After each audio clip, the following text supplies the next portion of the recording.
This is a story of Tonya's dream that she had the Saturday night before she died, just as she told it to me and Josh and Jasmine.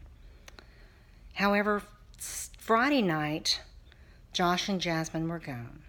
Josh was going to pick up Jasmine, and I saw Tonya dancing and singing in the bed, and she was doing this number right here, just dancing, and had her little hand up like this right here, and she was singing, but I could not understand the words that she was singing. I tried to get close to hear, but the words that was coming out of her mouth were not English.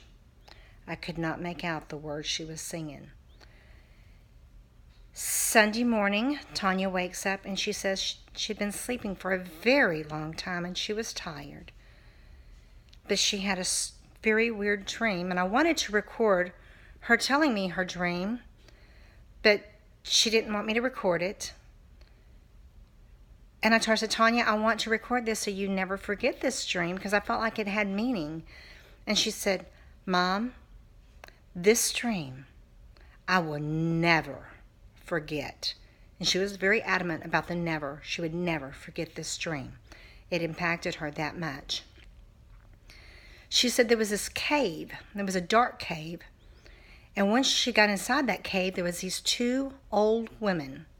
She said they looked like goblins. And she was dancing with them, and she started singing this chant again that she was singing in the cave Friday night. Whenever I heard her and saw her dancing, I said, Tonya, that's just what you were doing and singing Friday night. What are you singing? Well, she was so engulfed in her dream that she had already told me she did not want to go back to this place again, wherever she was at. But she would tell us a little bit of the dream. And she proceeded. She said one of the old ladies that looked like a goblin wanted her to go right. The other lady wanted her to go left. So she went left and not right. And as she was going, and she said it was a long, dark hall, very long and very dark. And the further she went, the more it explained, the more her questions were answered, was the way she put it. The more her question was answered.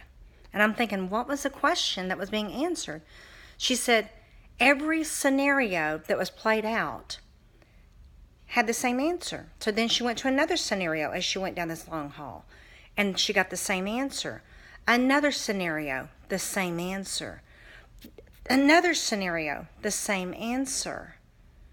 And then when she finally reached the end of the hall, there was this big sign that said faith. And the old lady told her to go. And that's when Tonya woke up. And Tonya said the meaning of the dream was life had no meaning. Life was just meaningless. And that was the end. She didn't want to talk about the dream no more. She said, I don't want to talk about it. I want to go there again. Well, later that evening, she's talking about it again after Josh went to take Jasmine home that Sunday evening. And she said, it really answered a question. And I'm still curious. I did not understand how on earth that dream answered a question that she had. So I got over there closer to her bed, and I pulled up a chair. I said, Tonya, I'm sorry, baby, but I just don't understand it. How did the dream, what question did you have? How did it answer a question? And she said, Mom, picture my life being an onion. Here's my onion right here. This is my life. And as each and every layer of that onion is being unpeeled, it was another layer of my life. And my life was meaningless. It had no meaning whatsoever. And I'm like, okay. So your life had no meaning. She said, yes. She said, the old lady told me, she said, I had been searching for happiness. In every layer, I had the same result. Meaningless. My life was meaningless. No meaning whatsoever. And then once I finally reached the end of the onion, the last layer was unpeeled, I found faith. And she said, Mom, I'll explain it to you later when I'm not so high. So I shared this dream with my children and other relatives and friends. And Barbie sent me the meaning of her dream, which was found in Ecclesiastes, the 12th chapter.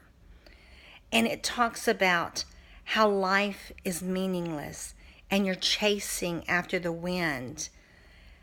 But if you're chasing after the wind, you're not going to find the true happiness that you're looking for. And Tonya had been chasing after the wind, which was happiness. But once you start looking to God for your happiness and putting your trust and find your faith in God, that's when your life will have true meaning. And that is found in Ecclesiastes chapter 12. And at the end, it says, and the conclusion to this is to honor God, follow His commandments. And I just wanted to share this with you and let you know that if you want your life to have meaning, it can have meaning once you find faith in God. And that's the only way that you will ever have meaning in your life. So have a blessed day. And remember, put Christ the center of your life. Seek after the things of God and His righteousness. And all the other things in life will be added unto you. You cannot be seeking after worldly pleasures, worldly goods, fame, fortune, money, and all of that. Seek first the kingdom of God, and everything else will come your way. I love you, and be blessed. And thanks, Tonya, for sharing this with me and letting me understand the real meaning to life.